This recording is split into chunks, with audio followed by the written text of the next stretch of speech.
Good morning mga kapo, welcome sa ating panibagong motorcycle adventure. At ngayong araw ay narito tayo sa mismong probinsya ng Sorsogon at i-explore natin kung ano yung mga makikita nating tourist destination. Narito tayo ngayon sa Barangay Patag dito sa may Irusin at papunta tayo doon sa may Bulusan kung saan mag-iikot-ikot tayo at titignan natin yung mga pwede nating makitang tourist destination sa kanilang lugar. So ano pang hinihintay natin?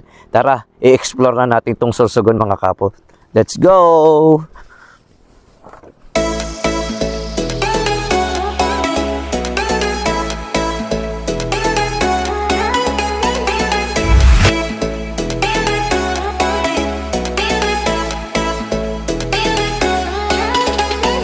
At ayan, meron tayong madadaanan dito ang piyestahan. Senior San Vicente Ferrer, Barangay Patag. Ang galing mga kapo, nandito na tayo sa may Irusin.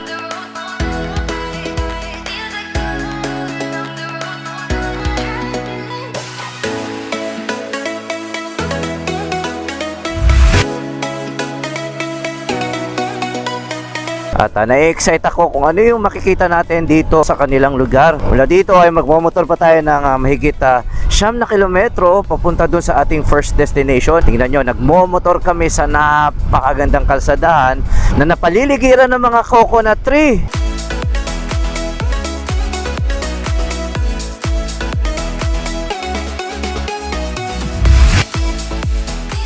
Dito pa lang kung saan tayo nagmomotor, nasisilayan ko na yung pinakatuktok nitong Mount Bulusan.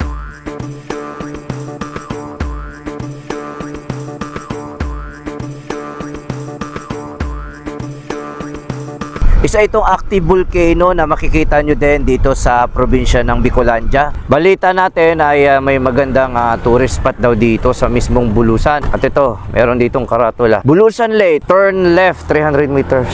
Sundan lang natin itong signages na to. First time ko rin itong bibisitahin itong Bulusan Lake at marami nakakapagsabi sa akin na the best daw dito. So total, narito na tayo sa bayan ng Irusin. Hindi natin ito palalagpasin. Let's go!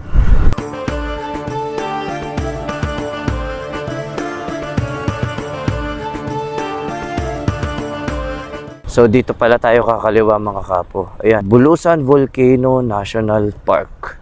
Bulusan Lake, this way. Ito na yun mga kapo. So tara. Bisitahin na natin to. Mag-register po for entrance sa baba po. Entrance, may bayad? Magkano po? May 60 per head po. 60 per head. Pero makakapasok ang motor? Oo, kasi lubat ata yung shuttle. Tanungin nyo lang po sa baba. Okay. Thank you.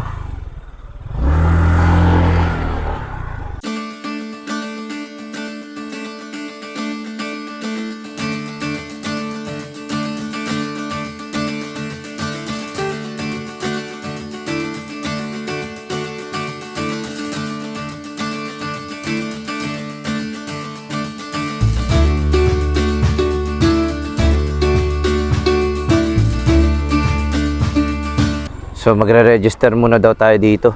So nagbayad tayo dito ng entrance fee na 95 pesos. Tapos yung parking na motor natin is 20. Tapos meron tayo ditong shuttle service na 70 pesos. At environmental fee na 20 pesos. So nagpaalam kami ni Capo Unico na kung pwede may dala yung mga motor namin dun sa may Bulusan Lake. At pinayagan naman tayo ng management. Kaya mula dito ay magmomotor kami patungong Bulusan Lake. So Capo, ready? So tara na mga Capo. Let's go! Ito yung magiging tour guide natin, si Kuya. Anong pangalan mo, Kuya? Donel po. Si Kuya Donel. So, magkano po yung entrance fee dito, Kuya? Yung senior po, pag senior, libre po sa entrance. Babayaran lang nila. Shuttle service, 35 pesos. Back and forth na po yun. So, normally ba talagang hinahatid lang yung mga tourist doon? Opo. So, si Kuya yung sasama sa atin papunta doon at magmumotor din siya. Malayo ba o malapit? 1.7 kilometers. 1.7 kilometers.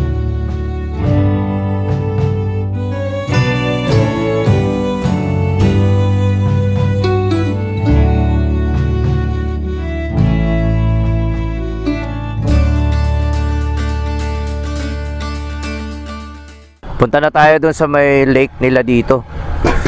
So ito yung magiging jump off nyo at dito kayo magre-register. Ang ganda nito, oh. Tignan nyo yung kalsadang dinadaanan natin. Grabe, presko yung hangin, no? Kaliwat kanan yung puno. Pinapangalagaan nila na hindi maputol ang mga bawat puno dito sa mismong kalsada. At yung epekto naman na naihatid sa aming mga rider sa mga ganitong klaseng kalsada, grabe, pagka dumaan kayo sa mga ganitong klaseng mapuno at napakagandang kalsada, ang sarap magmotor, ang lamig ng hangin at sariwa pa.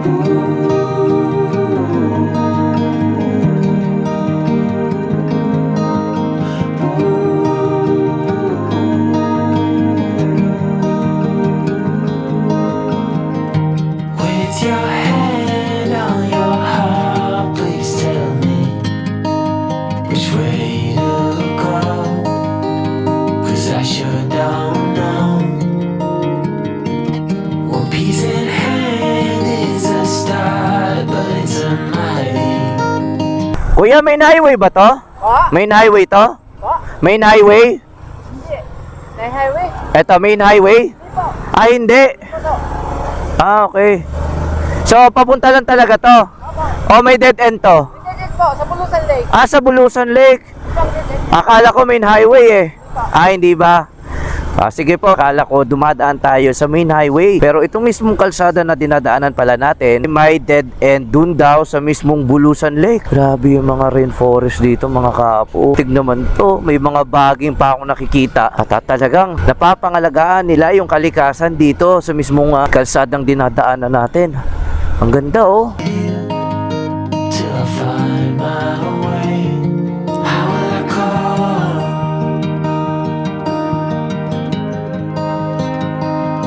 How will I call? Medyo mag-iingat lang kayo dito sa parte ng kalsada sa may kanan natin dahil walang mga harang yung kalsada at delikado dahil bangin na yan. Ayan, bangin yung nasa kanan natin. Ito, medyo lumiit yung yung ganda. Wow.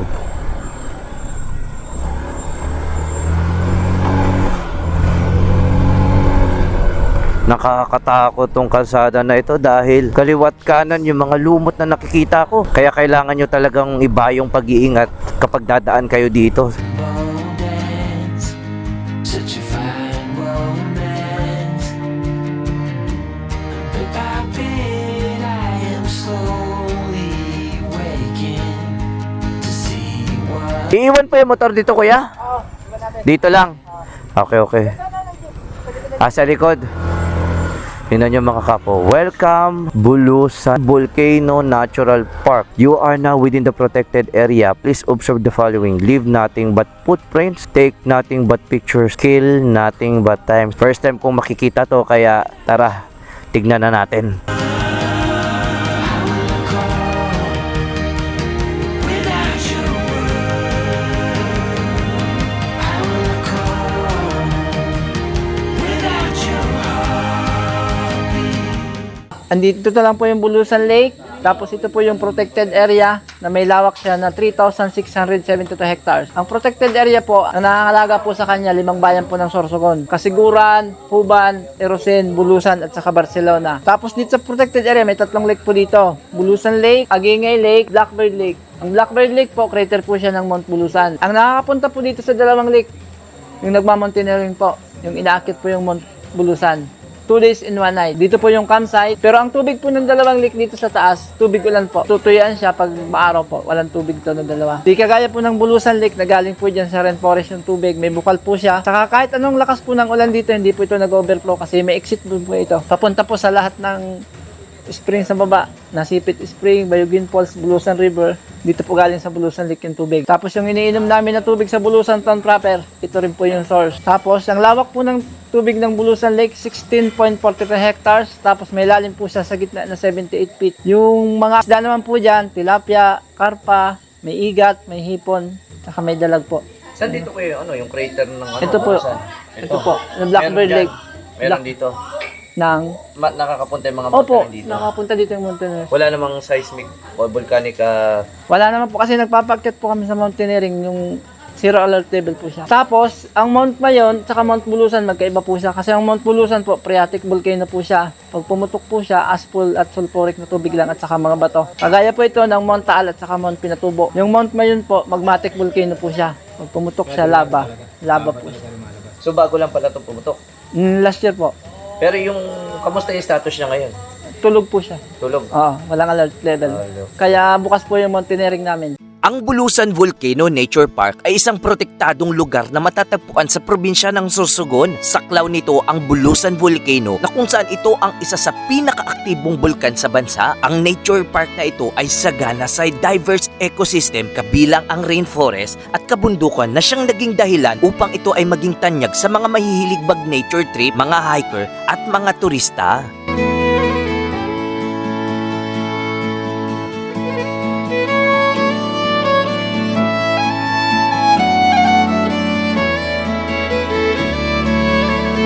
Ang Bulusan Lake, dating ilog po siya. Nag-erosion lang po dito na banda, kaya natra po yung tubig, kaya naging lake po siya. Tulad ba ng ibang lake, ito bang mismong lake na to, ginagawang inumin ng mga karating barangay? Opo, water source po yan ng Bulusan Town proper.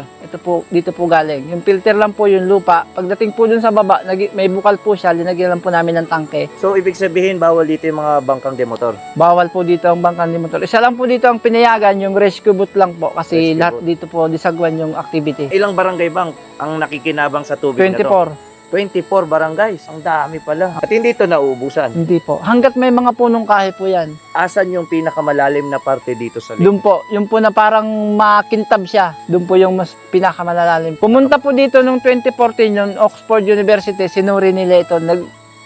Camera lang yung binaba nila. May balsa sila doon. Kaya nalaman kung gaano to katagal na. Estimated po 2,300 years BC ang tanda ng Bulusan Lake. Tagal na pala, no? Opo. Kuya, magkano na yung mga rate ng mga kayak na yan? Opo, yung kayak, 100 per head po, dalawahan po sila. Tapos yung longboat naman po, 600, 5 po ang sakay, may taga-paddle na po. Tapos yun naman pong balsa, yung lowest price po niya, 500. Tapos yung pinaka-highest price niya, maramihan, 1-2 po. Bawal maligo dito. Bawal po sa turista. Sa locals po, pwede po. Kasi marami pong pwedeng kahoy dyan na mauntugan o makatusok. Pero sa locals po, kabisado na po yung Bulusan Lake. Kaya nakakaligo po sila. Dito sa Bulusan Volcano Nature Park na ito ay pwede kayong umakyat hanggang sa pinakamalapit kung saan mas madarama ninyo ang inang kalikasan. Isa ang hiking patungo sa crater ng Bulkang Bulusan sa pinakasikat na aktibidad sa lugar. Dahil nga ito ay protektado ng pamahalaan, masusing iniingatan ang natatangang ecosystem at ang pagpapanatili ng mga likas na yaman. Ito ay ginagawa upang mabalanse ang turismo na may pangangalaga sa kapaligiran.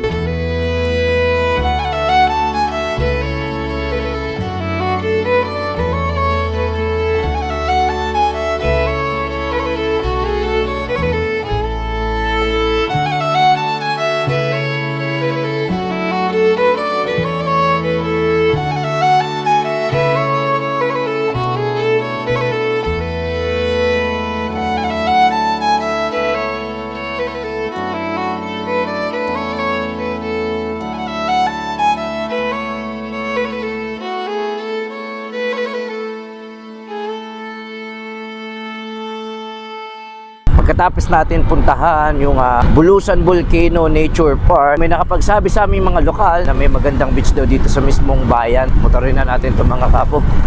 Grabe yung mga kurbadahan dito. Woo! Grabe. Wow. Ayun na, Sorsogon. Bulusan Town proper. Ayos, meron pala ditong daan papuntang Sorsogon. Ito na ata yung sinasabi nila. Tingnan mo, may Bulusan. Pakaganda. Wow. Ang ganda naman ito. Tingnan natin to. Napatigil kami dito at hindi namin inaasahan na dito pa lang sa mismong itaas bubungad sa amin yung napakagandang coastal area nila.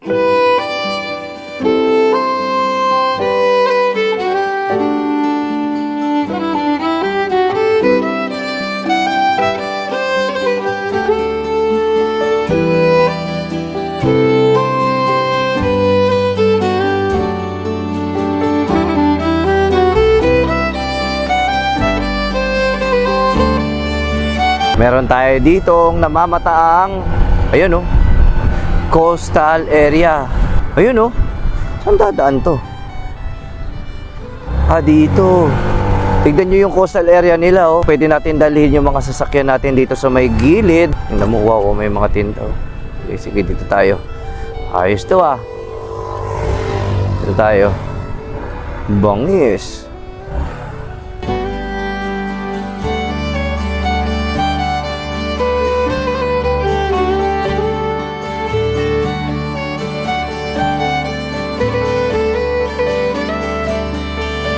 So may bayad ditong 40 pesos para sa mga adult at 30 pesos para sa mga bata. Silipin natin kung gaano kaganda itong beach nila dito. Pero dito mga parking kung saan kanya-kanyang pwesto at pwede na kayong maligo. Astig naman dito.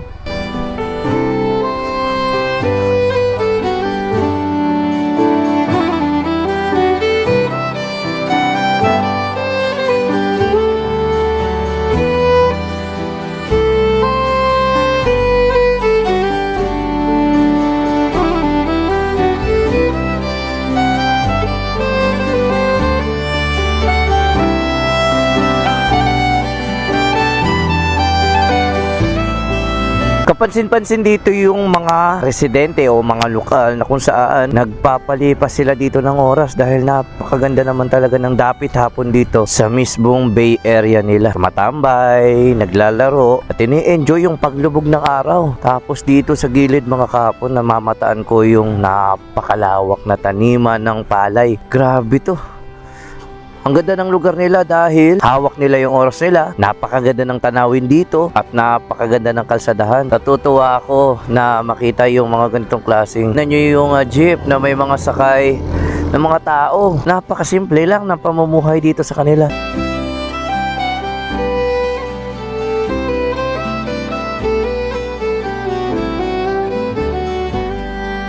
Tingnan nyo, ang ganda ng lugar nila dito. Tanaw na tanaw mo dito yung rice terrace, lalong-lalo na ito. Grabe yung mga rice terraces na nakikita ko dito. Tapos yung kalsada lamang ang nagbibigay ng dibisyon sa rice terrace at dito sa napakagandang beach area na nagbibigay ng kakaibang saya at spice habang minumotor namin itong coastal area ng Bulusan.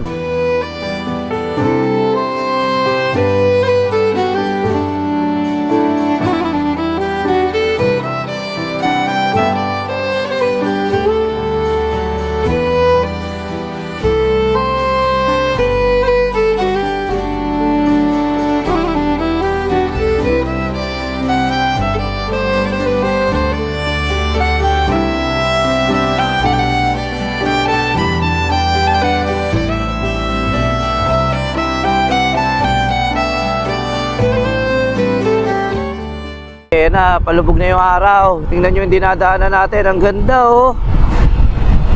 Astig. Mapagitnaan tayo ng napakalawak na ayan, taniman ng mga palay. Pakalupit naman ito. Woo! Grabe to. Katapos ng bayan ng Bulusan, nandito tayo sa mismong bayan ng Barcelona at makikita natin dito yung lighthouse at yung nakalagay dito Barcelona Sorsogon.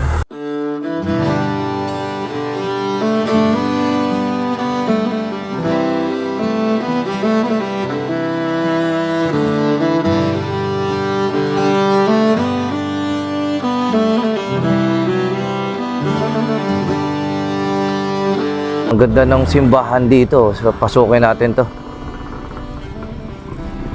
Grabe, oh.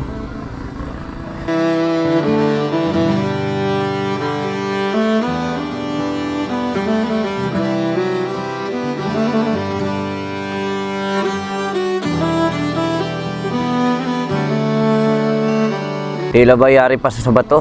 At nakarap ito sa, ayan, sa dalampasigan ng Barcelona.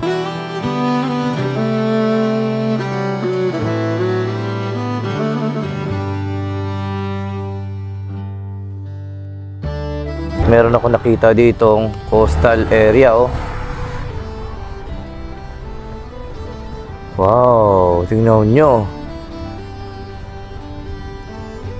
Pakalupit nito.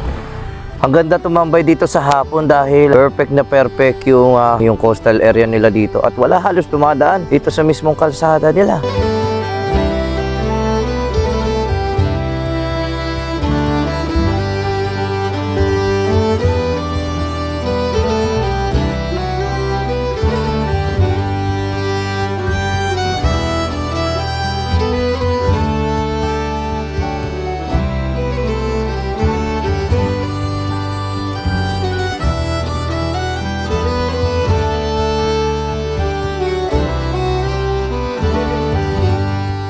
pagkatapos naman natin daanan yung bayan ng Barcelona sa Sorsogon, narito na tayo sa mismong syudad ng Sorsogon City. Ito na ngayon mga kapo yung SM Sorsogon City. So kakaliwa tayo dito at muli nating dadaanan yung napakagandang Sorsogon City Coastal Road. Ito tayo mga kapo, kakaliwa tayo. Ang ganda nito. Yun, oh. Let's go, let's go. Wow. So tara na. Nung unang pagpunta ko dito, hindi pa ganito yung mga structural na nakikita natin. Nung pagdaan ko pa lang dito, purong coastal road lang dito. At wala pa itong mga kapo, kitang-kita ko pa yan dati. Ito na mga kapo yung bukana ng coastal road dito sa Sorsogon City. Napakaganda, oh. Boom.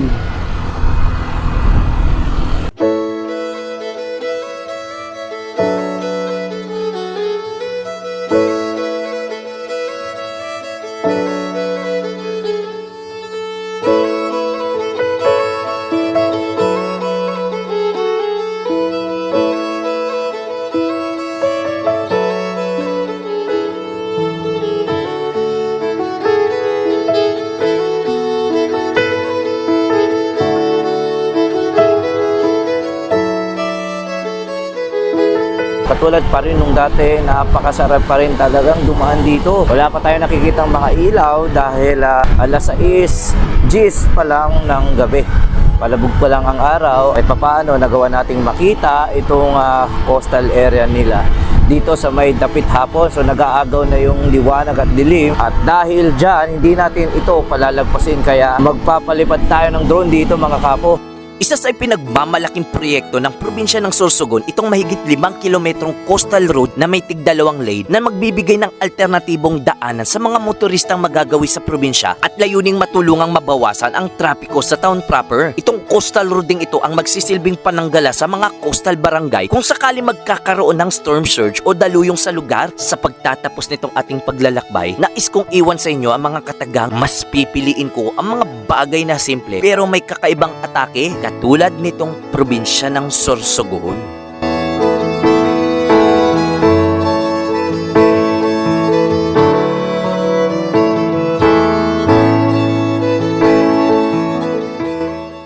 Good morning mga kapo and welcome sa ating panibagong motorcycle adventure. At ngayong araw ay narito tayo at mag-e-explore dito sa mismong Legazpi City. At sasamahan tayo ni J-Boss. Hello! Mag-iikot-ikot kami dito sa probinsya ng Albay. Kaya tara, samahan nyo kami at ipapakita namin ulit sa inyo kung gaano kaganda si Daragang Mayon. So ano pang inihintay natin? Let's go!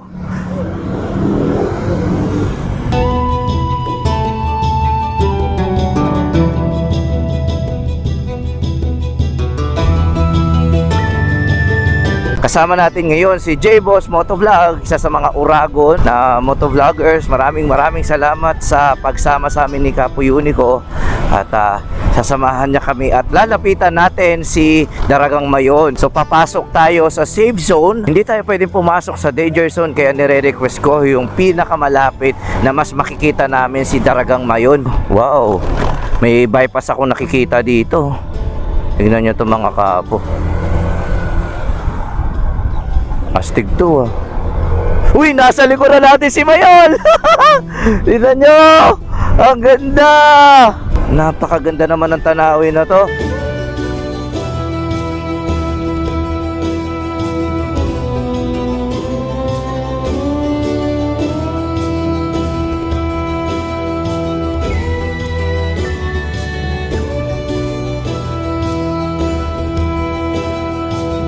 So kailangan natin magmadali dahil sabi ni Idol J-Boss ay alas 9 ng umaga matatakpan na itong Mayon na to mga kapo. Itong bypass road na to ay papunta mismo doon. Kasalukuyang naka-alert level 3 itong Bulkang Mayon, kaya kung mapapansin nyo, meron sa bukana, sa mismong crater, ito na mismo yung lava na bumabagsak galing sa bukana ng Mayon.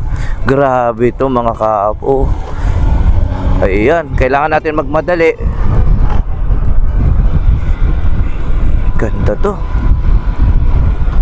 Wow.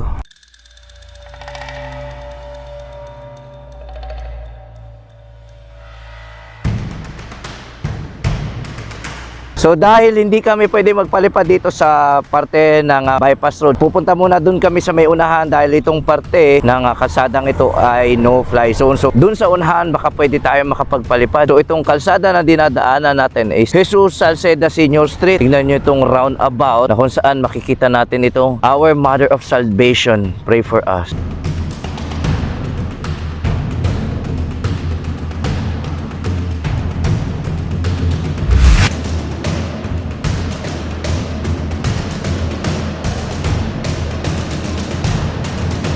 Meron tayong napapansin dito mga upuan na kung saan sigurado ako tuwing hapon napakasarap tumambay dito. Tingnan nyo yung boundary na to mga kapo.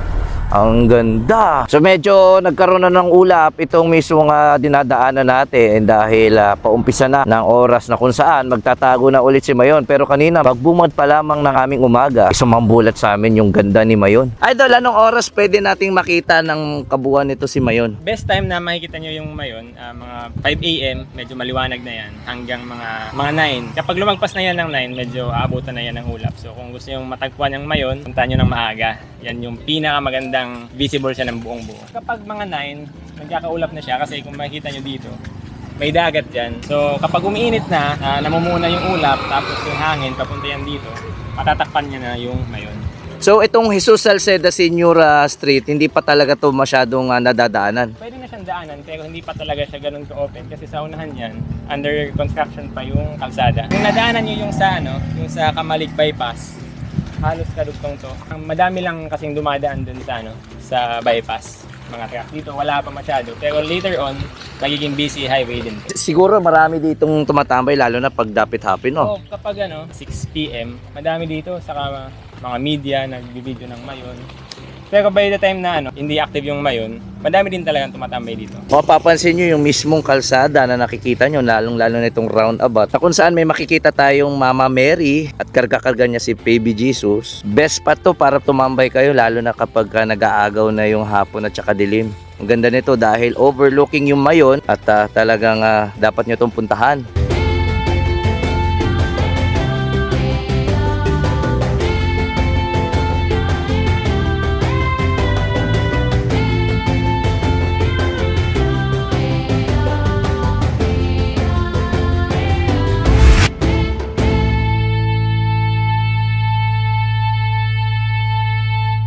Papunta na tayo sa mismong paanan ng Bulkang Mayon at pupunta tayo doon sa may safe zone na 6 kilometer radius paikot ng bulkan. Nakakakita ako ng isang malaking usok doon sa pinaka-crater ng Mayon. Medyo kakaiba yung usok dahil aktibo yung pagbubuga ngayon ng lava. Tingnan natin to.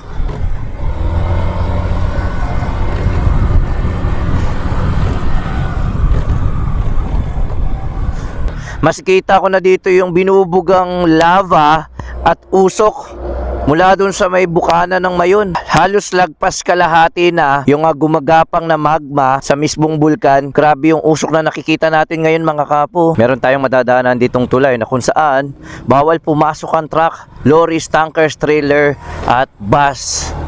Lumang tulay na siguro ito mga kapo. Kaya kung mapapansin nyo, may mga may mga nakaharang dito para hindi makapasok yung mga malalaking sasakyan. So kakanan tayo dito mga kapo. May mga malalaking truck na pumapasok dito. Aray ko po, aray ko. Meron tayong ditong mga nakakasalubong na mga naglalakihang truck, mga may karga-kargang semento. Upang magkasya yung dalawang malalaking truck dito sa mismong kalsada nga dinadaanan natin, halos umaatras tong isa para makadaan tong nasa unahan natin. Nakakakilabot yung ganda. First time kong lalapitan, kinikilabutan ako at tumitindig yung balahibo ko sa mga nakikita ko ngayon. Hindi man kita sa camera pero kitang-kita ng dalawang mata ko. Napalapit ako ng palapit at sobrang laki ng bulkan na to. Nakakakilabot. Kitang-kita ko yung mga dinaanan ng lava sa mismong kinatatayuan natin habang papalapit tayo ng papalapit sa ibaba ng Mayon. Ayun ayos, dyan sana siguro tayo dadaan. Mangganda mga kaapo. Tingnan nyo yung ilog. Di katakataka sa mismong minomotor natin, napakaraming mga yan. mga graba at mga buhangin. Kaya dito sa mismong kalsada na to, iba yung pag-iingat dahil punong-puno ng mga buhangin yung meron ito.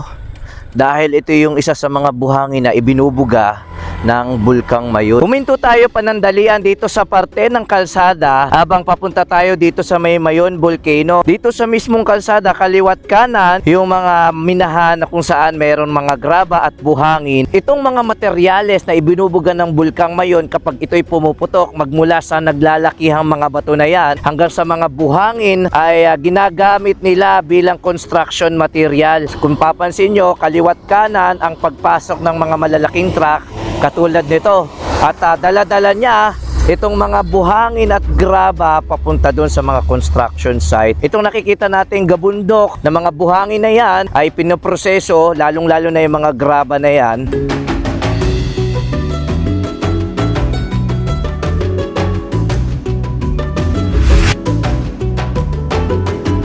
Dito naman sa ating gawing kanan, katulad ng napapansin nyo, dala-dala ng malaking truck na ito yung lahat ng mga buhangin, bato, lalong-lalo na yung mga malalaking bato na nandito sa gilid natin ay dinudurog nila para maging construction materials bilang kasangkapan sa paggawa ng mga lalaking building, bahay, mga construction site at marami pang iba. Sa kabila ng pag-aalboroto nitong Bulkang Mayon na to, ito yung mga ginagawa nila sa mga volcanic materials na ibinubuga ng Mayon.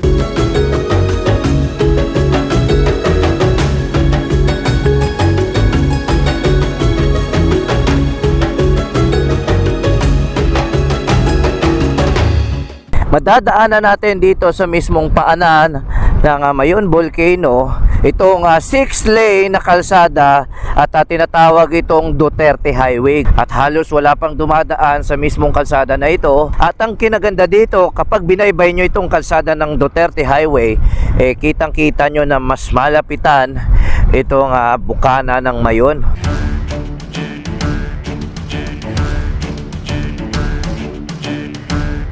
Well lighted na rin itong kalsada na ito, kaya kapag dumaan kayo dito ng gabi, siguradong maliwanag dahil marami na ako nakikita dito nga solar light panel na kung saan magbibigay ito ng liwanag kapag dadaan kayo ng madilim o gabi. Wala na akong ginawa kundi itutok lang ang camera natin dito sa Mayon habang umaandar tayo. Nakakalungkot lang isipin na sa kabila nitong napakagandang bulkan na ito ay may mga naiipit na mga pamilya at sibilyan dahil kailangan nilang lumikas at isalba yung mga sarili nila sa pag-aalburuto ng Mayon.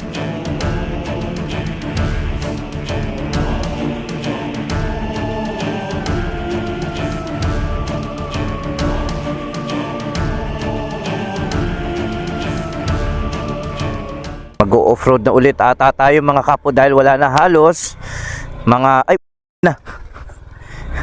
muntik na tayo dun. Mga buhangin yung dinadaanan natin, muntik na ako mabuwal dun. Tingnan nyo, kailangan natin magdahan-dahan dito dahil nagkalat na yung mga buhangin. Buhangin ulit oh. At hindi lang basta buhangin yan mga kapo. Tingnan nyo to. Warning! You are entering the 6 km radius permanent danger zone. Mula dito sa kinatatayuan natin, may meron ng harang at barakuda na hindi tayo pwede lumapit. Kaya sa mismong dinadaanan natin kung saan tayo naroon, safe pa rin. Mula dito, kung saan nakita natin itong warning sign na ito, paikot ng Mayon, bawal tayong pumasok. Narito lang tayo sa may safe zone, kaya pwede pa tayong mag-vlog at ipagpatuloy kung ano pa yung mga makikita natin dito sa mismong kalsada na ito. Yan, nag-offroad tayo. Patuloy pa rin yung ginagawa ang construction dito sa mismong parte ng kalsada. Paikot ng 6 km danger zone. Ayan o. Kailangan natin mag-iingat dahil maaari tayong madulas at magsanhi ng aksidente. Ito na yun o. Aray ko po. Oh no, dry.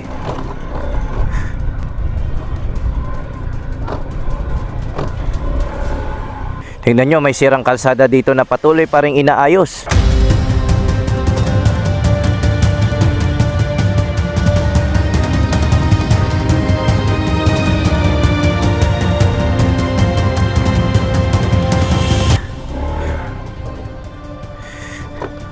Yan na. May ginagawa pa ditong kalsada na kung saan nakakakita ko ng malalaking tipak ng bato. At grabe yung pagkabuhangin nila. Iba mga kapo. Ito. Meron tayong masasalubong ditong mga lokal. At grabe ang lalaki ng mga tipak ng bato dito. Ayun oh.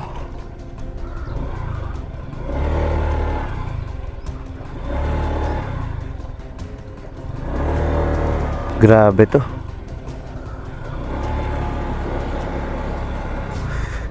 Iba yung kalsada na ito. Huminto tayo panandalian dito sa parte ng kalsada na kung saan may inaayos at nagkapansin-pansin itong naglalakihang bato sa ating likuran.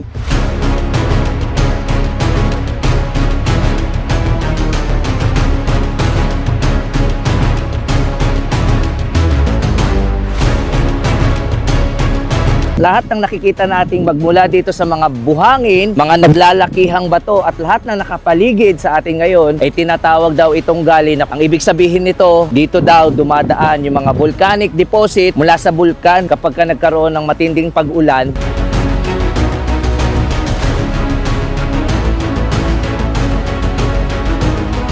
Kapansin-pansin mga kapo na itong bato na to halos kasing laki ko ay galing sa mismong Mayon Volcano. Aakyat tayo ng konti para makita pa kung ano yung mga nandun sa may unahan. Dito pa lang mga kapo, ang daming mga bato na nagkalat at hindi lang siya basta bato mga kapo dahil delikadong mabagsakan yung mga ganitong klaseng at kalalaking mga bato.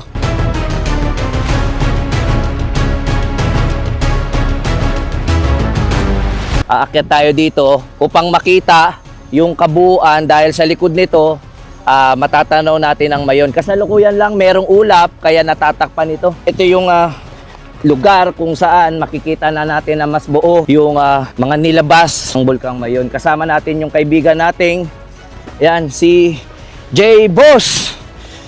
Alright, ano bang mga senyales kapag malapit nang pumutok itong bulkan? Isa sa mga senyales dito ay yung na-observe ng Tibok kapag namamagana yung bunganga, yung tuktok ng Bulkang Mayon. Yan ay isa na sa indication na pwede na siyang pumutok. So naglalabas na yan ng alert level. Usually kapag namagana yung tuktok niya, alert level 2 na yan. So minsan naman, ang sabi naman ng mga matatanda noon, isa sa indication na ina-observe ng mga locals dito ay yung kapag bumababa na yung mga hayop galing sa taas, kaya ng mga ahas, mga ganun. Meron pa rin palang paniniwala hanggang ngayon na kapag yung mga hayop, dahil may animal instinct sila nasasabog na, yun yung isa sa mga pinagbabasyan ng mga lokal. Oh, yun yung mga pinagbabasehan nila kasi yung mga hayop, nandun sila sa mas malapit na nakikil nila yung medyo pagyanig saka yung init ng bulkan. So dito pa lang nakakawindang na dahil hindi biro yung mga binubuga ng Bulkang Mayon lalo na kapag nag-alboruto at nagtuloy-tuloy yung pagsabog nito dahil grabe yung disaster at grabe yung pinsala. Kung titignan nyo kung gaano kalaki yung mga batong nilalabas nito.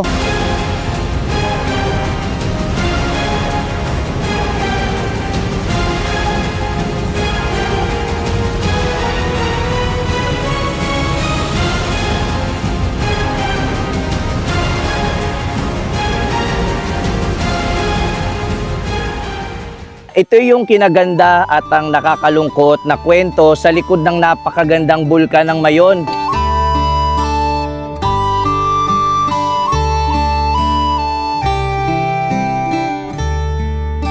Maraming turista ang nagpapapicture sa napakaganda at perfect shape na hugis ng bulkan. Pero sa kabila nito mga kapo, sa mismong 6 km permanent danger zone, dito na pumapasok yung kalungkutan sa mga residente na nasasakupan ng mismong paikot ng bulkan.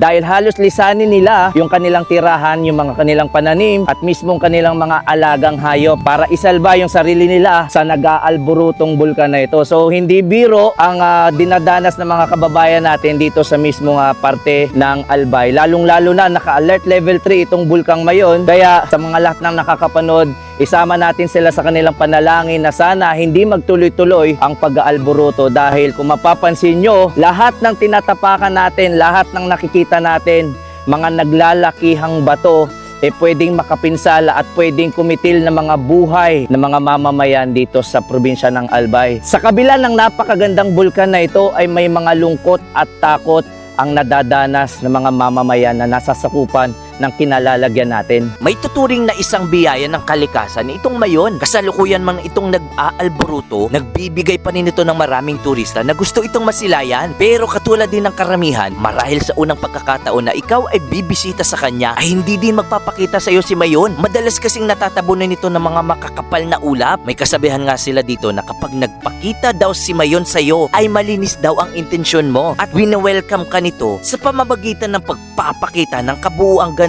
ng Bulkang Mayon.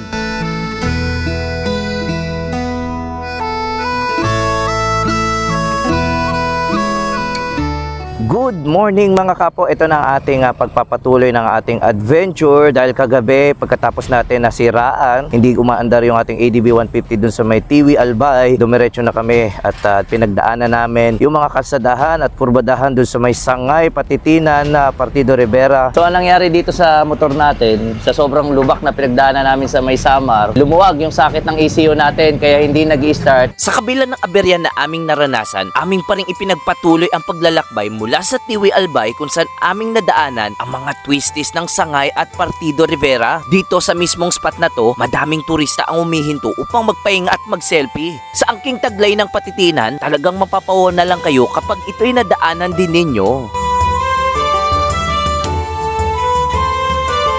Narito tayo sa mismong Tinambak Town proper. Dito tayo nag-overnight kasama ni Capo Unico at dito sa mismong intersection ay kakanan tayo pa bayan ng Siruma. So mula dito mahigit 35 kilometers pa yung mamotorin natin. Halos 2 taon na rin ang nakakalipas nung na-vlog ko itong bayan ng Siruma at ngayong araw ay papakita ko sa inyo kung ano yung mga nagbago sa kalsadahan. Ano pang hinihintay natin? Tara, samahan nyo kami sa isang napakasayang adventure dito sa Camarines Sur. So let's go!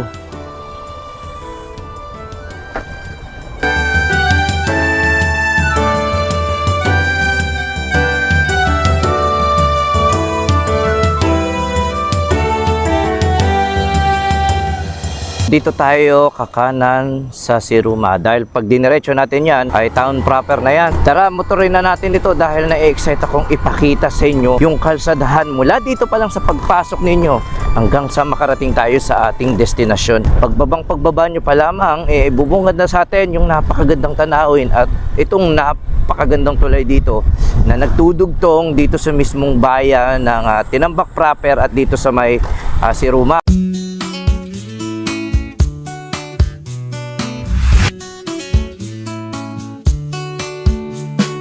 Ang ganda ng tulay na ito dahil napapaligiran ito ng mala. Kung iahambing ko to, para akong nasa Lubok River ng Bohol. Ang ganda mga kapo, tingnan nyo. Kasalukuyan may ginagawa nga patrabaho dito sa may parte ng kalsada at nakakatuwa dahil tuloy-tuloy yung ginagawang pagsasaayos sa mga kalsadahan dito. Mas lalo lang napupuntahan na maraming turista itong bayan ng Siruma dahil ayon sa mga nakakausap natin na lokal, dati daw itong mismong dinadaanan natin ngayon talagang terrible daw yung putik. Kaya yung mismong papunta pa lamang sa dinadaanan natin hanggang makarating tayo sa bayan ng Siruma ay inaabot daw ng halos isang araw. Ganon kahirap ang buhay dati noon at ngayon nakakatuwa dahil maayos na yung kalsada at nadadaanan natin ng maayos. Papasyal natin ang ating bisita na si Capo Unico. First time ni Capo Unico dito sa bayan ng Siruma at matagal ko na siyang iniimbitahan na may pakita niya sa kanyang manonood at followers, lalong-lalo sa Facebook at YouTube niya, yung nakatagong ganda ng Siruma. Tignan nyo tong kalsada mga kapo. Ito yung pinaka-favorite kong spot dito. Tignan nyo, pababa Tapos napapaligiran ito ng mga puno ng nyog. Ay, grabe, sariwa yung hangin. Napakasarap dumaan sa mga ganitong klaseng kalsada. Nakaka-relax na. Ang kinaganda nito, sariwa talaga yung hangin na.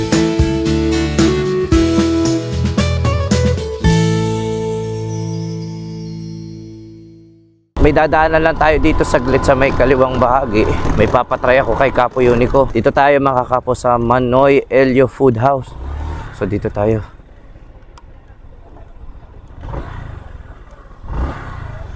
Dito tayo mga kapa, may papatry ako sa kay Kapo Unico. Ate, good morning. Meron kayong tuba juice? Meron. Tagal-tagal ko na rin na hindi natitikman itong tinatawag na tuba juice. Dito ba yung sinasabi mong tuba juice? Oo, iinom siya shot tayo Kapo. Kahit tirik ang araw, ready ka ba mag-shot? Ay, syempre naman. Tara, shot na tayo. So, tikman mo tong tuba nila dito. Mare na agat Magkano na po yung ganito nyo? 50 na. Sa halagang 50 pesos, ito na, 1 litro na to tayo, no? Matagal-tagal ko nang hindi natitikman to. At hindi lang to basta-basta juice dahil marami tong health benefits. Saan ba kinukuha to? Ito yung parang tawag dito sa Bicol, unlong. unlong. Oo, Yung parang ano yun, yung sa... binubungahan siya. Oh, yung binubungahan, tapos nilalagyan nyo ng pinapatulo nyo, no? Itong coconut juice, ina-harvest nila. Sa pagkakalam ko na yung matamis muna. Then, pag tumagal, yun na yung magiging suka. So, ito na yun mga kapo. Fresh to, kaya tikman na natin.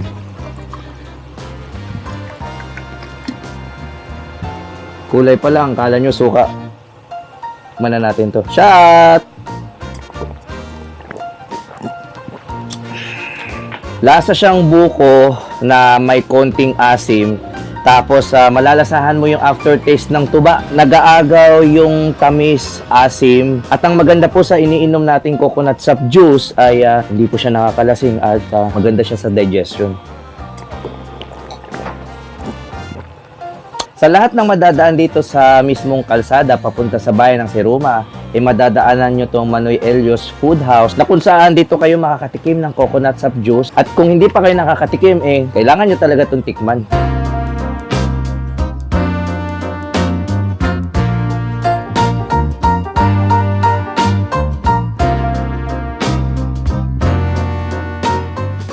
So ito na, nandito na tayo sa boundary papuntang Tandok.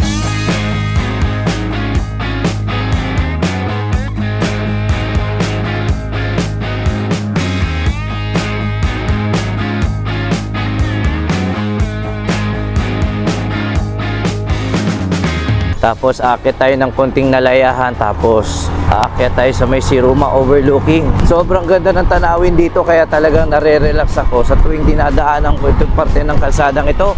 Aakyat tayo ng kaunti dun sa may Siruma signage kung saan ay papakita ko sa inyo yung ganda ng Rizal Park nila.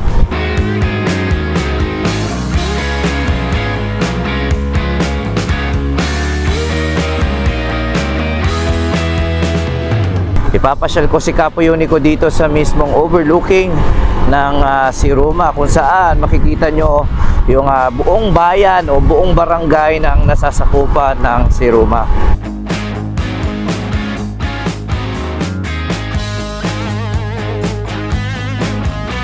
Paakyat na tayo ng paakyat ni Kapo Unico hanggang marating natin yung pinaka-overlooking dito. Tara na mga kapo, at na-excite na kaming ipakita sa inyo itong ganda ng Siruma. Ito na. Ano, maakit na tayo. Boom! The best! Tingnan nyo yung mga rolling hills, oh. Kahit pabalik-balik akong pumupunta dito sa bayan ng Siruma, hindi pa rin ako makapaniwala dahil talagang kakaiba yung kilig at kakaiba yung ganda na inihahatid sa akin ito.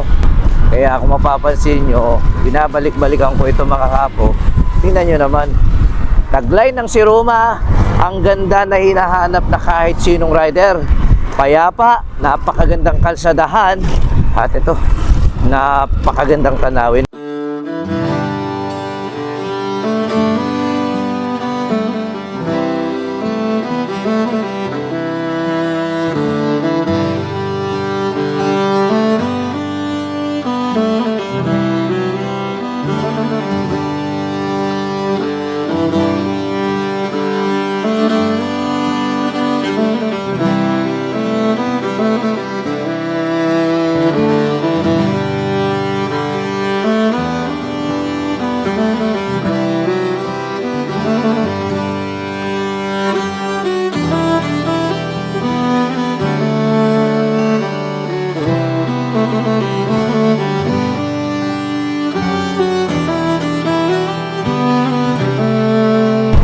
The best! Let's go!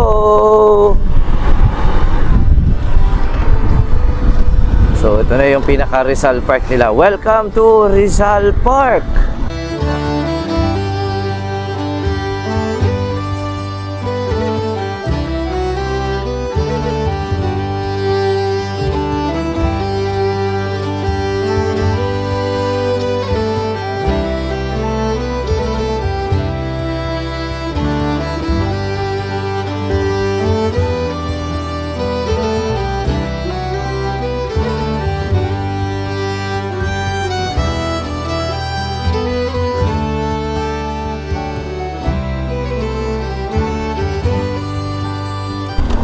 So, may Rizal Park sila dito sa mismong bayan ng Siruma. At ayan mga kapo, I love Siruma. Tignan nyo, I love Siruma oh.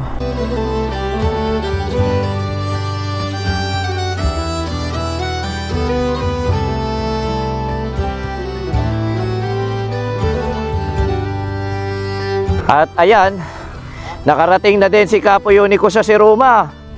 Woohoo! Kamusta si Roma? Si Roma!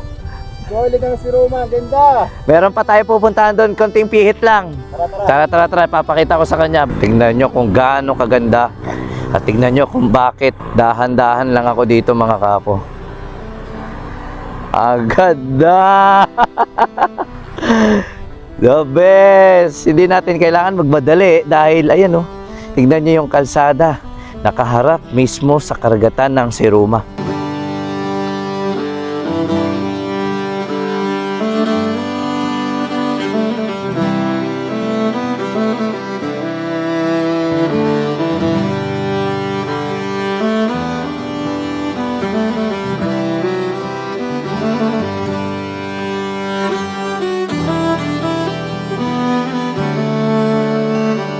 Ang ganda mga kapo. Yun oh, napapatayo yung kaibigan natin dito. Dito na kami sa Siruma. Galing pa kaming probinsya ng Leyte. At narating din namin itong bayan ng Siruma. Ang ganda mga kapo. The best to. Sana mapuntahan nyo rin to dahil isa Siruma sa mga dapat nyong makita ng personal. Makailang ulit na akong nabibisita sa Siruma pero patuloy pa rin akong namamangha sa taglay nitong ganda. Napakaluwag ng kalsada, mga berdeng kapaligiran at yung pinakagusto ko yung pagiging simple ng lugar na ito na siyang nagbibigay ng kakaibang karisma. Hindi ko alam kung tumatanda lang ba talaga ako pero dito ko napagtanto sa buhay na okay pala sa ganitong lugar. Nasa pinakadulo man ito ng Camarines Sur, dito nagsisimulang mabuo ang mga pangarap na ginugulo ng magulo at maingay na syudad dahil dito mas simple, mas payapa.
So dito tayo kakaliwa. M Veranda Vacation Beach Home Rental Campsite. Dito tayo mga kapo. Kakanan po tayo dito. Sundan nyo na lang po yung mga karatula tulad nito para hindi po tayo maligaw at magkaroon kayo ng idea kung ano yung madadaanan ninyo. Wow! Tingnan nyo to.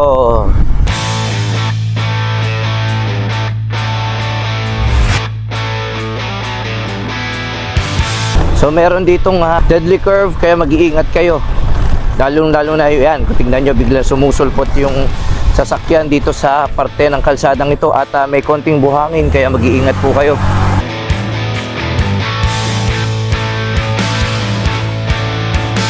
So tignan nyo naman tong binabaybay namin ngayon ni Kapo Unico. Isang napakagandang kalsada na kung saan, ayan, diretso.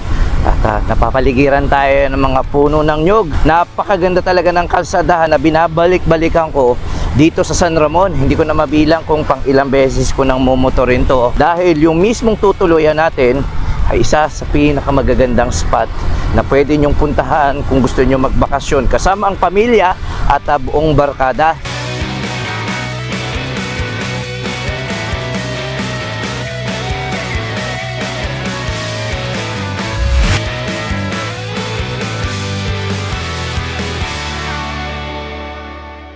Palapit na kami ng palapit sa pinakadulo ng kalsada kung saan magsisimula na yung aming off-road adventure at ito na nga mga kapo, dito na napuputol na yung kalsada.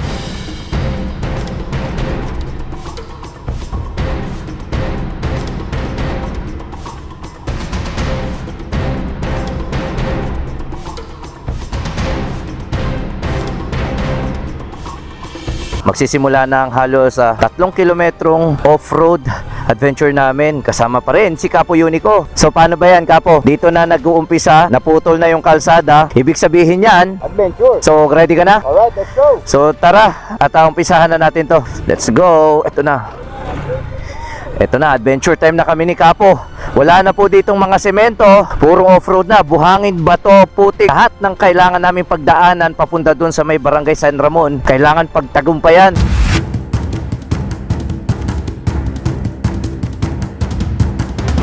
Aray ko po, aray. Tingnan nyo yung mga kailangan nating iwasan dito, oh. Aray ko, aray. Grabe yung lubak pagka ADB. Kahit papano hindi pa ganun kabasa yung mga putik na ating pagdadaanan. Grabe tong adventure na ginagawa namin. Ito yung parte ng kalsada na kung saan natatandaan nyo dito ako lumubog. Ito yung parte ng kalsada na lumubog si ADB nung nag-off-road ako ng gabi. Ayan yun mga kapo. So ang mga nakakapasok lang dito ay yung mga 4x2 o kahit 4x4 na mga sasakyan. Hindi dito ina-advise yung mga sedans dahil medyo uka-uka talaga yung pagdadaanan ninyo. Grabe yung lubak. Ito tayo. Kanya-kanya tayo ditong didiskartehan natin to. Tuyo ba? Medyo tuyo yung dadaanan natin.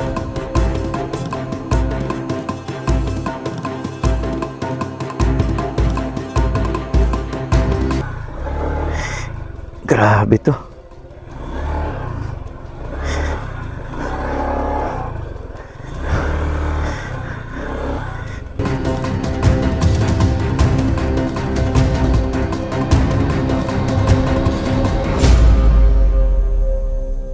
Dito sa dinadaanan natin ay meron akong tinatawag na 3 level ng off-road. Ito na yung unang dinadaanan natin na kung saan naghihiwala yung mga kalsada.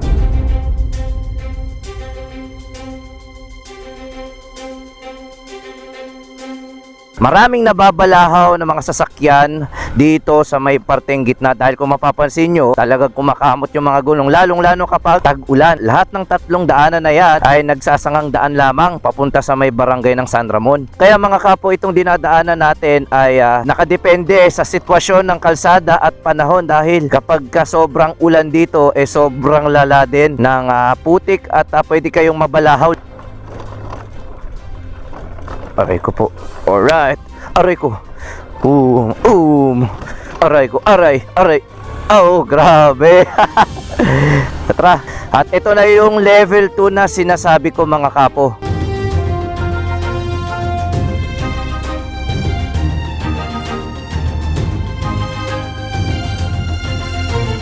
Pahinto tayo dito sa tinatawag kong level 2 na off-road na adventure na inyong madadaanan kung pupunta kayo dito sa barangay ng San Ramon. Kung makikita nyo naman, galing tayo dun sa may level 1 at naging 3 yung sanga ng daan. At dito naman sa parte ng level 2 off-road adventures, hindi lang 3 kundi 1, 2, 3, 4 ang pagdadaanan ninyo.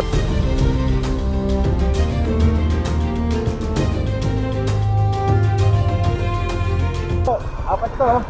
Oo, ito na yung level 2. Level 2. Level 2, kung napansin mo yung isa, level 1 yun, tatlong naging daan. Pero isa lang yung patutunguhan dito, pwede kang malubog, pwede kang mabato, Okay. at pwede kang mabalahaw. Dahil nakamotorsiklo tayo, dito tayo dadaan. Saan So, tayo dito? dito tayo sa pinaka kanan. So, ano, game? Game. Let's go! Gano, grabe yung lubak dito. Nung mga panong tag-ulan na dinaanan ko to, grabe yung putik dito. Hindi tayo halos makakadaan dito, kundi nandyan tayo sa mismong damo para kumamot lang yung mga gulong natin sa sobrang putik. At dahil tag-init ngayon, kaya kung mapapansin nyo, halos tuyo yung dinadaanan natin. Ay, lapit na tayo. Magtatakip silim na. 5:40 na ng hapon at nag-aagaw na ulit yung liwanag at dilim. Dapit hapon na po ngayon. Sakto lang to hanggang makapunta tayo sa mismong veranda kung saan tayo matutulog. So dito tayo, kakaliwa tayo dahil malalim yan dyan.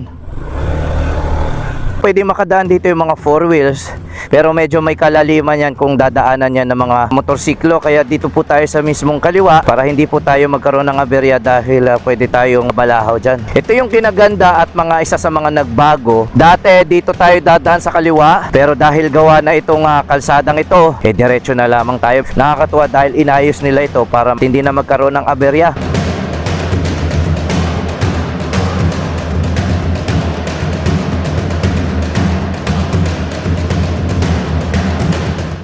Ay, grabe ba to?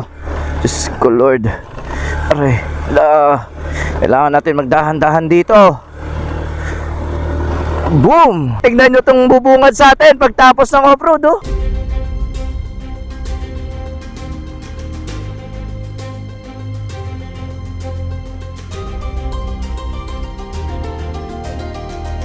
Wow! Ang ganda!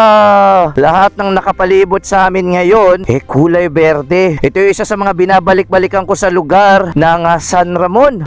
Akyat, ADB!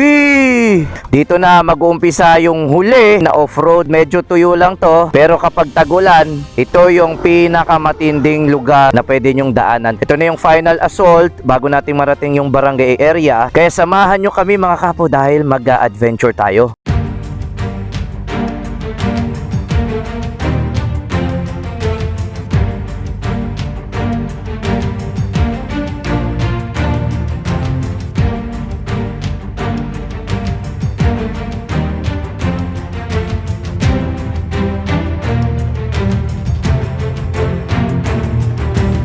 Grabe yung adventure na dinadaanan natin. At buti hindi basa yung panahon na pinagdadaanan natin, kundi yari tayo. Tinatayuan na lang natin ngayon para hindi natin ramdam yung lubak. Hindi man totoong adventure yung gamit nating ADB 150, pero yung saya at adventure na dulot sa akin itong dinadaanan natin ay walang katumbas.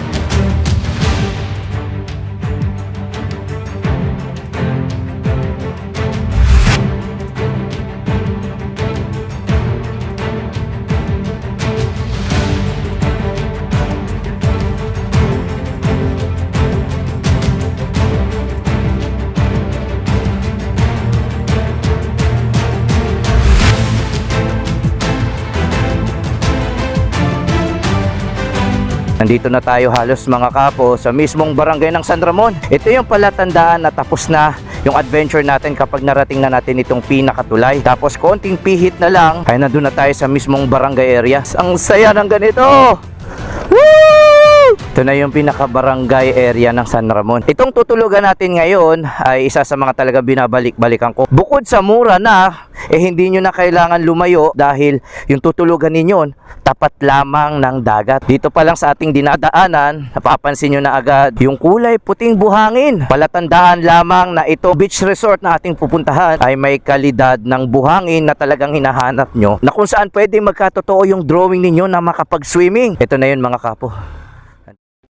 Good morning mga kapo, ito na ang ating continuation ng ating biyahe dito sa barangay ng San Ramon. At mula dito ay magmumotor tayo paakyat sa isa sa pinakadinarayong tourist destination. Dito tayo natulog at nag-overnight sa M. Veranda na matatagpuan sa barangay San Ramon, Siruma, Camarines Sur. Kung naghahanap kayo ng lugar na mapagbabakasyon na malayo sa ingay at polusyon ng Metro Manila, dito sa liblib na barangay ng San Ramon, matatagpuan itong M. Veranda Vacation House and Beach Campsite. Sa pwesto nitong nakaharap sa baybayin ng San Ramon, ito na ata ang isa sa pinaka-best place na pwede ninyong tuluyan sa lugar. Sa M. Veranda, meron silang 3 kubo na pwede nyong marentahan depende sa budget. Naglalaro mula sa 2,000 hanggang 8,000 pesos kada isang gabi ang stay dito. Libre na ang agahan kaya tanghalian at hapunan na lang ang ipapaluto ninyo kahit nasa liblib itong M. Veranda. Less worry dahil merong tubig at kuryente dito na pinatatakbo ng 2 malalaking generator. Meron din silang wifi na kung paminsan-minsan ay hindi inaasahang nawawala-wala. Kaya ka nga nandito sa mga lugar na ganito ang magmuni-muni at mag-disconnect pansamantala sa magulong mundo na tao lang din ang nagpapakomplikado.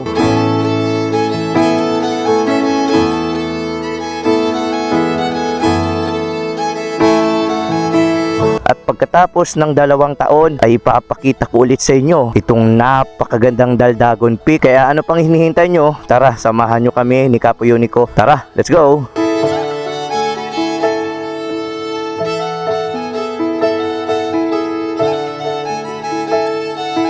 Na-excite na ulit akong puntahan itong Daldagon Peak. Matagal-tagal ko na rin itong hindi na bisita. At ngayong araw ay isang special episode dahil hindi lang ako yung aakyat dahil kasama natin ang ating kaibigan na si Kapo Unico. Ipapakita ko sa kanya yung talagang binabalik-balikan ko dito sa barangay San Ramon. Ito mismong dinadaanan natin ang barangay area ng San Ramon na kung saan dito kayo dadaan kung pupunta kayo ng M. Veranda. So ito lang yun mga kapo, pwede nyo ipagtanong-tanong sa mga lokal kung saan matatagpuan yung M. Veranda. Madali lang naman ito tudtunin kaya hindi po kayo maliligaw. Pagdating nyo dito sa mismong cover court ng barangay San Ramon galing sa may M. Veranda, kakanan tayo. Dito yung way pa Daldagon Peak.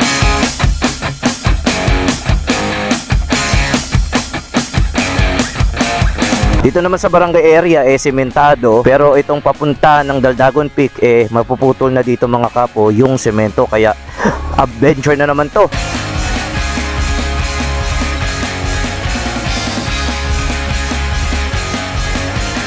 Medyo ano lang yung kalsada, mabasa kaya madulas. Dito lang naman sa part ng minomotor natin, kailangan nyo mag-ingat. Medyo mabato ang dinadaanan natin at maputik. So dito tayo sa maputik dahil makaldag yan mga kapo at matagtag kung dadaanan natin yung mga naglalakihang bato na yan. So yung mga residente na mismo yung naglagay ng mga bato dahil maraming nababalahaw sa mismong parte ng dinadaanan natin. Lalo na dito sa may unahan, marami ng mga sasakyan ang nahulog dito sa bangin. Kaya yan, tignan nyo, pinaglalagyan nila ng malalaking bato. Nakakakit naman dito yung mga 4x2 at 4x4 na sasakyan. Ito, bumubungad pa lang sa atin yung Daldagon Peak. Diyan tayo aakit mga kapo.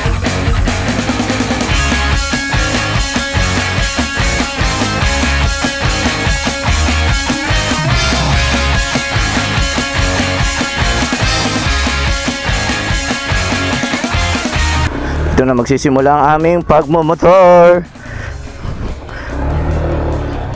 Grabe, ito na yung pagdadaanan natin. Bago tayo umakyat dito sa may Daldagon Peak ay pupunta muna tayo sa may dam ng Daldagon. Grabe yung kalsada ang dinadaanan natin. Wow, tingnan nyo to. Dito pa lang sa bungad ay nakakamangha na.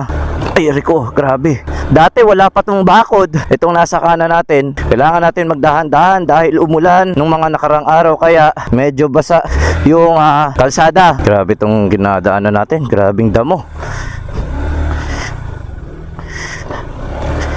Ay, grabe. Medyo ramdam ko yung dulas. Sobrang tagal na nung huli kong inakyat to mga kapo.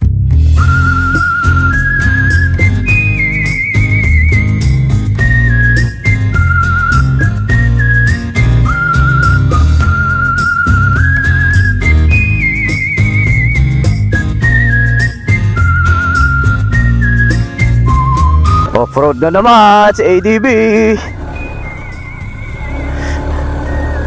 Ito, boom. Ang lupet.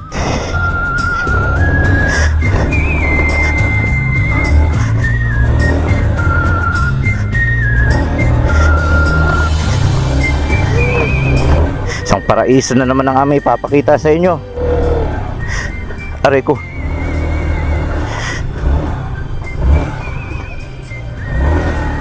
Solid tong adventure na ginagawa namin.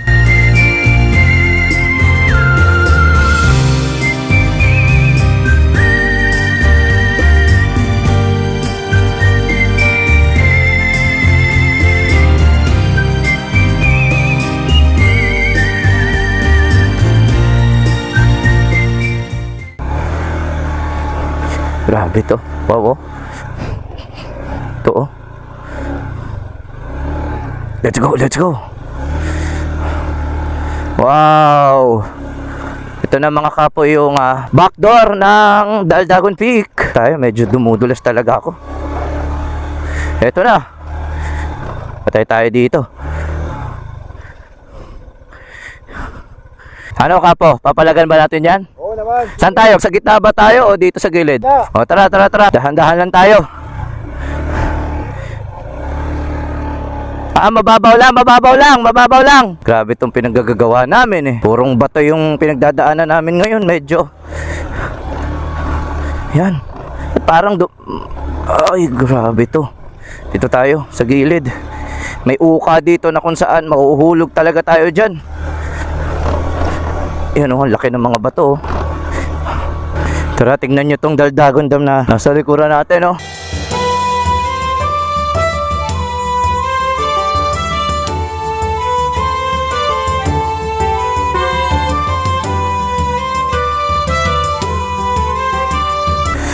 Napakabangis pa rin talaga nitong lugar na to. Grabe to. Wow. Ito na yun mga kapo. Ito na yung Daldagon Dam oh. Nakakatuwang isipin na pagkatapos ng halos 2 taon, nandito na naman ulit tayo at muli kong ipinapakita sa inyo itong napakagandang dam dito sa may Daldagon.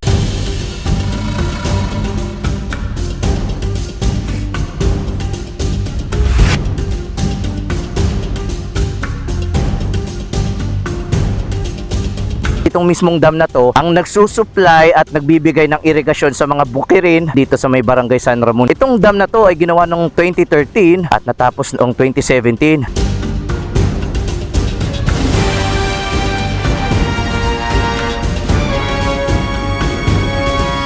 Kung natatandaan nyo, yung unang bisita ko dito ay gamit-gamit ko yung tricycle na kung saan hiniram ko dun sa may Barangay San Ramon at dinala ko dito. Tapos yun na rin yung unang pagkakataon na ipinakita ko sa inyo na meron palang ganito sa mismong barangay ng San Ramon. Dahil madalas yung pinupuntahan ng mga turista nandun sa may kabila kung saan direkta na sila sa may Daldagon Peak. Itong dinadaanan natin ni Capo Unico ay hindi pwedeng makadaan ng mga sasakyan dahil dun sa may unahan kasya laman yung mga motorsiklo. Ito yung sinasabi ko sa inyong tulay na kung saan dadaan tayo mamaya. Kaya hindi talaga makakatagos yung mga sasakyan, pawang mga motorsiklo lang. Kahit big bike, kaya makadaan dito.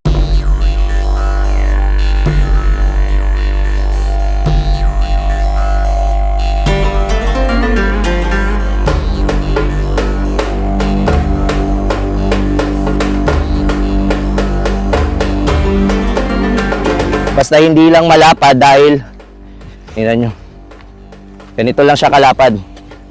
Halos isang di pa lang yung laki nitong konkretong tulay na to. At ang napansin ko dito mga kapo, na-renovate na itong tulay na to. Dati halos masira na ito dahil mahina yung pundasyon. Kita nyo naman mga kapo, sementado na. Hindi katulad nung dati. At dito ay makikita nyo na yung bukana ng dam na kung saan ito yung dinadaanan ng irigasyon papunta dun sa may bukid nila. At pag sobrang dami ng tubig, kusang dumadaloy ang tubig dito. At may bali-balita na biglang lumalalim yung tubig kaya hindi advisable na maligo kayo dito ng mag-isa.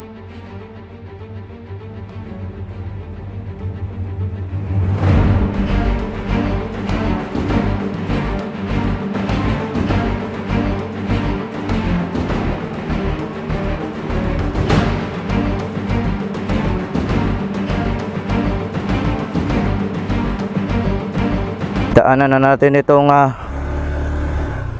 Daldagon Dam. Kakasya kaya tayo dito? Pumasya si Capo Unico, so kakasya din tayo. Eto na. Papunta na tayo dito. Kakasya ba tayo? Alright, kasya yung ADB natin na may side pannier. May lubak lang dito. Tara, tara, tara, tara. Dito.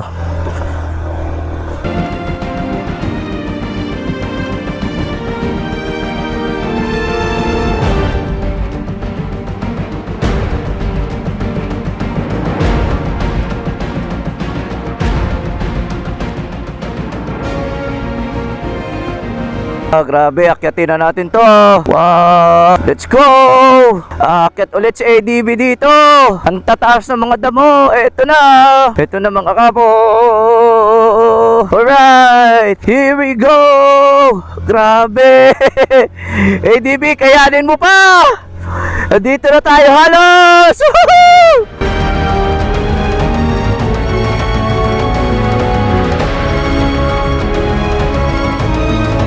Woo! Nandun na si Kapo Yuriko. Pakalupit. Aray! Grabe!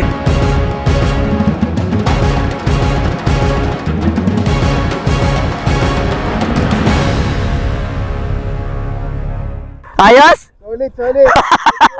Kaway ka naman sa camera. Ayan o. Woo! Nandito kami! Hello! Nandito kami! Tingnan nyo yung dinadaanan namin ngayon. Grabe yung adventure na ginagawa namin ngayon. At ang taas ng ano. At papunta pa lang tayo dun sa may Daldagon Peak. At dahil nag-uumpisa na tayo umakyat, ipagpapatuloy na namin ni Kapo Unico. Ano, game? Woo! Kailangan natin magdahan-dahan. Wow! Magpumotor ka sa gitna ng tabo, paakyat. Grabe yung ginagawa naming adventure, oh! Woo! Grabe! Solid! Woo! Grabe yung adventure namin ngayon! Grabe! Dito, yan! Kailangan natin mag-ingat dahil hindi natin alam kung may bato ba yung dinadaanan natin. Woo! Wow! Tingnan nyo, paraiso yung dinadaanan namin ngayon ni Kapo Yuriko. Nagmumotor kami sa mismong itaas nitong kabundukan na to. Grabe!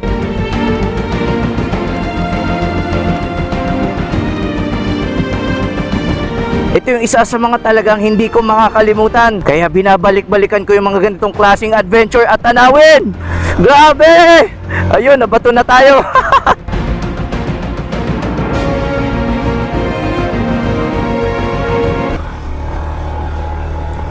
Grabe! Ano ka po? Ano ka po, kaya po? Kaya pa! Napaka-solid dito, grabe. Kahit nasiraan ako ng motor, hindi sumuko yung aking ADB 150 upang samahan si Kapo Unico sa napakagandang tanawin dito sa Siruma. Mag-iingat ka lang kasi nagsisimula na magkaroon ng bato dito. Grabe itong parte ng Daldagon Peak. Mabato yan ha. Ito na, dumadaan ako sa malaking bato. Kailangan natin mag-alalay at baka matamaan yung ating makina. Kailangan natin iwasan at ingatan yung mga naglalakihang bato.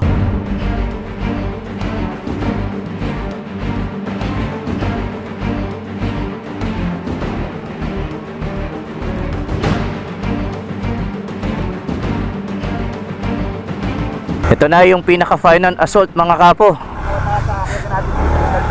Ito na. Yeah, ingat ka, may bato ha. Woo! Grabe yung kasama ko. Wow! Ahon! Sige! Grabe ang tarik! Grabe to! Allah! Go, Kapo Unico! Kaya natin to! Grabe!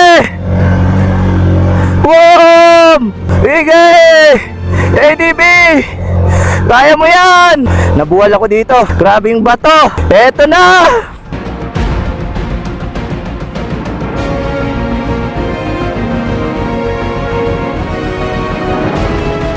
Pinapakita ko sa inyo ang Daldagon Peak!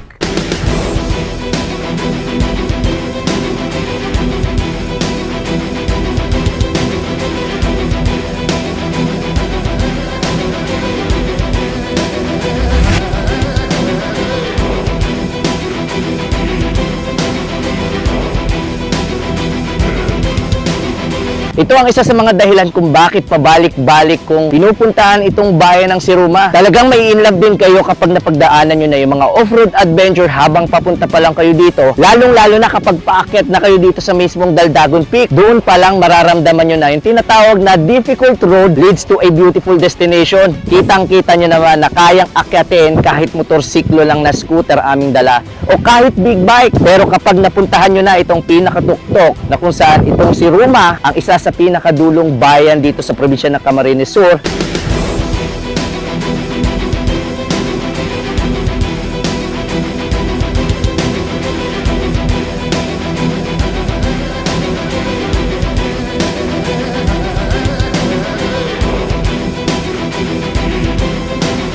ito na yung mismong pinakabahay ng Siruma. Tanaw na tanaw din natin yung pinuntahan natin kamakailan, yung tower kung saan makikita yung Jose Rizal Path. So dito pa lang tanaw na tanaw nyo na yung 360 view ng Siruma. At hindi lang dyan, dahil doon naman sa may unahan, nakikita na natin ang ilang bahagi ng Camarines Norte. Ganito lang kasimple at kasaya yung pamumuhay dito.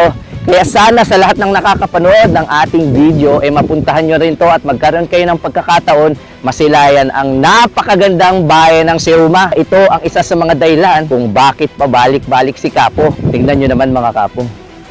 Paraiso.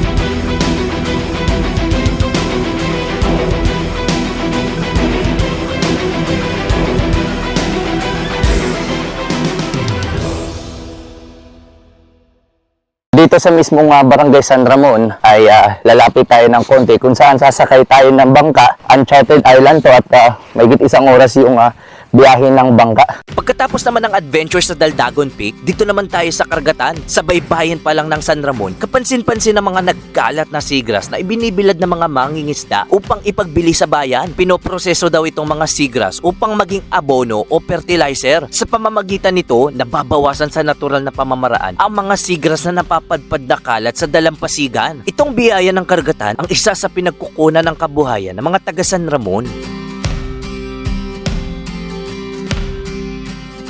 Upang marating namin ang isla na sinasabi nila, kailangan naming sumakay sa bangkang demotor. Nagrenta kami ng bangkero at nagsimula na kami maglayag upang masilayan ang isla na hindi pa daw napupuntahan ng karamihan.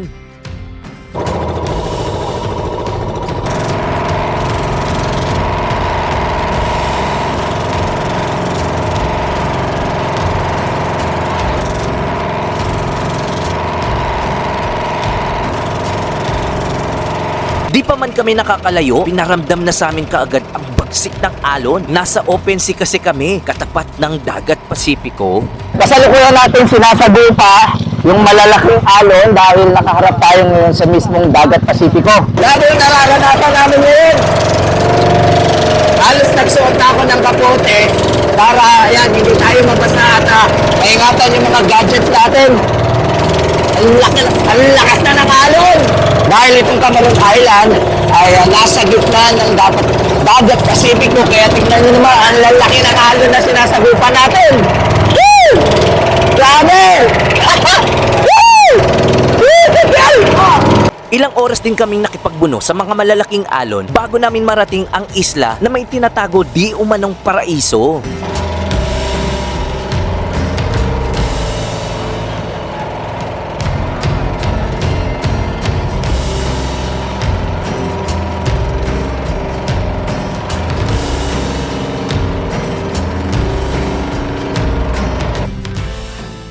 Ito na mga kapo, kakarating lang natin at may maliit na buka na kung saan papasok tayo.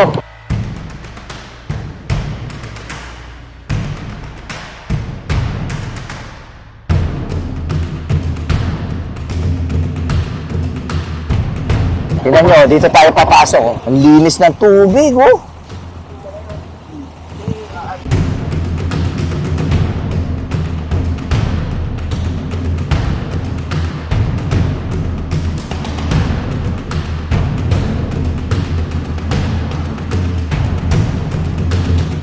Dito na tayo sa pinakadulo. So dito tayo magsisimula, kuya. Paano tayo akit niyan? Lalangoy lang. Pagkalipas ng halos 1 oras na biyahe mula dun sa barangay ng San Ramon, narating na natin itong isla ng Cimarron.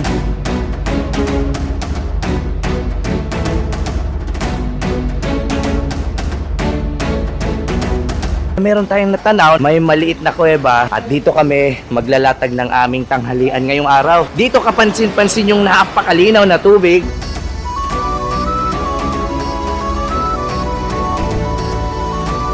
At yung mga rock formation na yan, na kung saan meron tayong namamataang mga talangka na umaakyat dun sa may itaas. Dito pa lamang sa bungad ng mismong kuwebang ito, namamangha na kami. Pagkatapos naming sagupain yung mga naglalaki ang alon ng dagat Pasipiko. Itong isla ng Cimarron ay bahagi na o parte ng bayan ng Gatchtorena dito sa probinsya ng Camarines Sur. Kaya mahigit 1 oras yung ginugol namin gamit ang aming bangka. At kitang-kita nyo naman na talagang nagngangalit yung dagat bago namin marating itong Cimarron.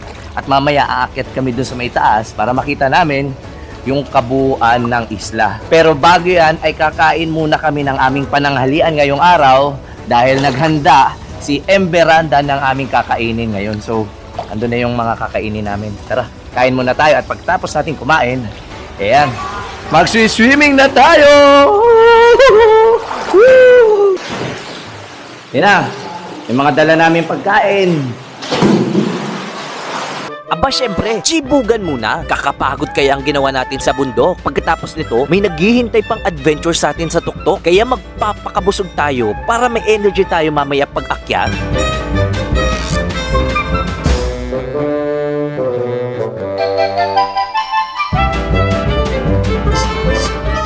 Hindi man buhangin yung makikita nyo dito sa mismong kuweba kung saan tayo naroroon. Kapansin-pansin, yung mga pebbles na bato na napakasarap hawakan. Tingnan nyo to mga kapo. Mistulang mga jolen yung mga pebbles dito. Makintab at makinis yung mga pebbles na bato na makikita nyo dito. Umpisa na ng akyatan pero siguradong pahirapan to. Sa gilid kasi tayo dadaan at medyo matutulis ang mga bato na nagpapahirap sa amin kaya kailangan mag-ingat. Dito kami sa gilid ng bato. Pababa. Dito. Ayan. Dito tayo.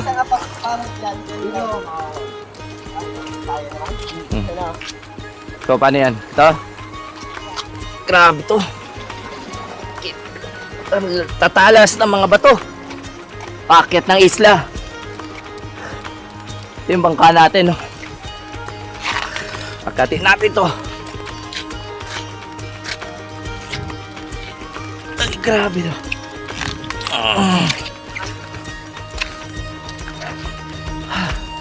Sabi to subukan natin dito umakyat sa tuktok. Paano ang pagbaba mamaya? Paatras. Gapang paatras.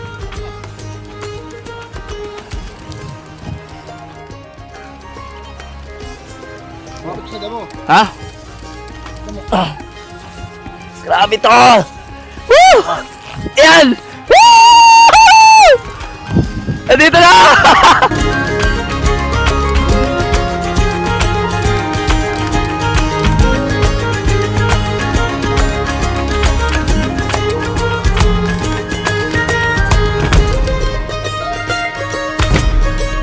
Matapos tayong kumain ng ating pananghalian at baybayin yung gilid nitong isla at pagdaanan yung mga matutulis na bato hanggang dito sa may matatarik bago tayo makarating sa pinakatuktok ng Cimarron Island, kapansin-pansin na tila ba para tayong nasa Batanes.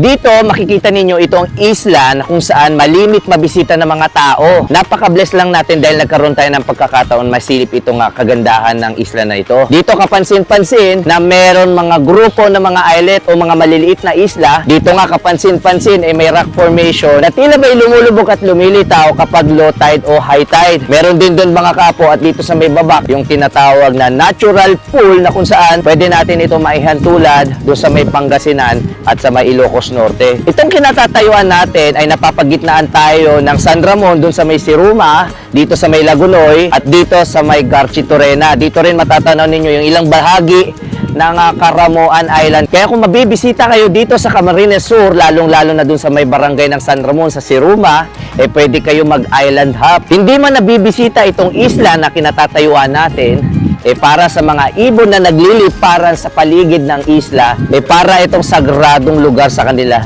dahil dito naninirahan yung mga ibon na hindi natin basta-basta nakikita. Doon sa may Kapatagan, kaya mga kapo, kung sakaling mabibisita nyo ito, alagaan at respetuhin ninyo kung ano man ang meron sa isla na ito. Sa dami ba namang mga isla dito sa Pilipinas, ewan ko na lang kung maubusan pa tayo ng rason upang ipakita sa lahat kung gaano kaganda ang ating bansa. Dito pa lang sa may San Ramon, kaliwat kanan na ang mga tourist destination. Paano pa kaya sa ibang probinsya?